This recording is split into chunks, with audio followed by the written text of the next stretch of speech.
Non-adversarial living companions was born out of my interest in the rapidly shifting dynamics between society and emerging technologies, and my experience working in Silicon Valley, witnessing firsthand techno-utopian ideals. A driving theory for my project was French philosopher Gilbert Simondon's idea of individuation from his seminal work On the Mode of Existence of Technical Objects, where he says technology is not a static object or a closed machine, but like human subjects, are never fully formed or finalized. They are beings undergoing constant individuation, always becoming. Although written in the 1950s, Simondon's ideas are highly relevant to today's discourse and public reaction of AI technologies, specifically generative ones, such as large language models and diffusion models. These core ideas, against the backdrop of today's conversations by technology leaders discussing the next frontier for AI, specifically entering the physical world, was where my idea was born. Through my primary research, I wanted to get varying perspectives on AI technologies, inclusive of the impending physical AI movement, but also on the ways these technologies could subtly restructure the ways that we live, perceive, and relate. Could you explain what physical AI is, what this movement is about, and why do you feel it is an exciting area, and how does it differ from existing smart objects? This intelligence that is embodied in that space, I feel like that is, to me, what like physical AI is, when you have this coexistence with this intelligence in the physical world instead of through a portal through the digital world, like a computer, a MacBook, phone, AR glasses, or whatever. And yeah, compared to like traditional like IoT stuff, that's a great question. Um, I think physical AI could enhance those products and leverage those sensors and actuators that are in there. But to me, like the physical AI is more distributed, more decentralized. Intelligent systems will get more agency to do stuff in our life, the more we also have to build trust with it to actually take over those tasks. Like if I allow my physical AI space or whatever to do stuff on my behalf, or to trigger certain states or whatever, like I should have trust in it, and I should be able to kind of, if it does something that I don't like, I should be able to kind of restore faith.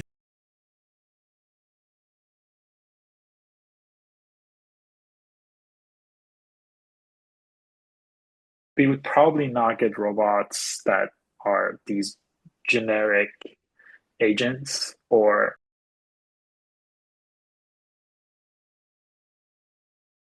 maybe we will, but I think it would still be cool to have objects at home that are smaller, less capable, but that can collaborate together to achieve a goal. And maybe that goal would be to like push you to walk more every day, or push you to, I don't know, eat less sugar. I don't, or like brush your teeth more often. I don't know, depending on what your goal wants to be.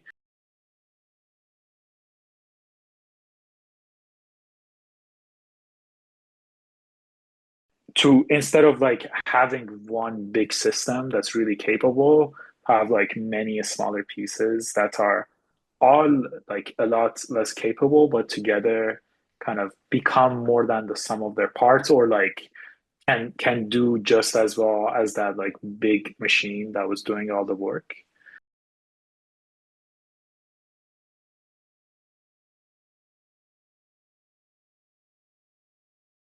Is that we are now consumers.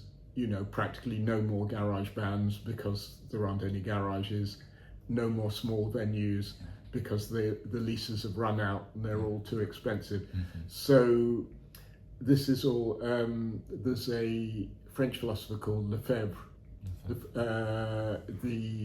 what is it? The colonization of everyday life. Basically, everyday life, including culture is now being colonized for profit, I think. For example, that Spotify has been caught putting AI music into its, I don't use Spotify, so I don't care. So that's clearly homogenization for profit.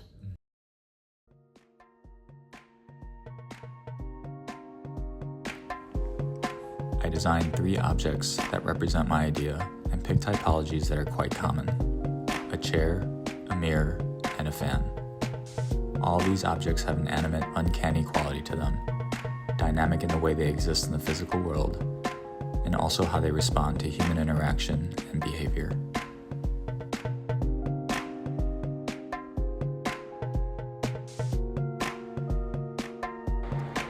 The chair is indecisive about being idle and not sat on, but also doesn't want to be sat on for too long. Sit for too long, and the chair will ask that you take a walk to a random destination of its choice. Its only way of interacting with the world and expressing itself is through the means of text printed on a receipt printer.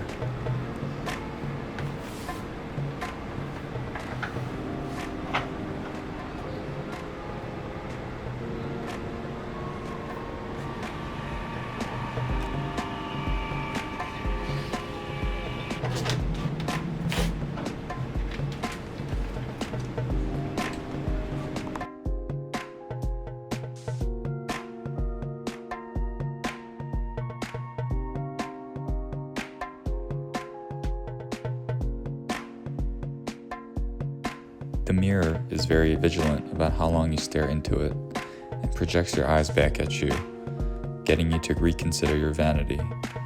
But at the same time, it encourages positive behaviors such as smiling.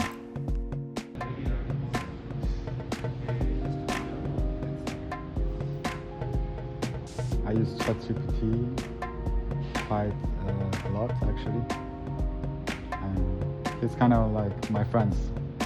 Sometimes I feel like he's my friend. The fan is the most abstract of the 3 and is highly attentive to those that can't untether themselves from their phone, with high likelihood of using an algorithm. It will detect these individuals and blow out a gust of air to gently startle them.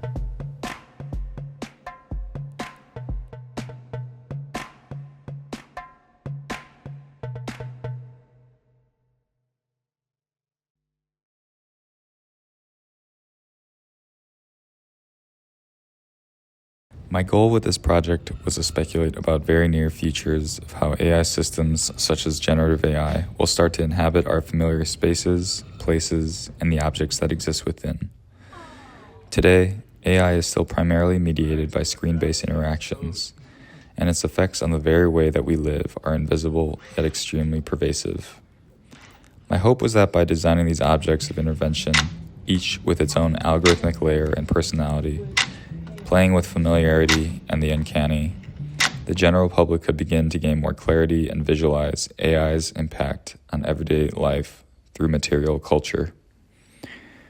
To me, it's crucial that good stewardship is central to the dissemination of these powerful systems that are controlled by a select few in the world. To ensure this, my role as a designer is to make sense of these rapidly evolving technologies, educate myself, and share my learnings in a digestible, memorable way. This aids in bridging the gap of understanding, making people less susceptible to accepting AI at face value or embracing solely utopian and universalist claims, or in other words, the original promise of technology.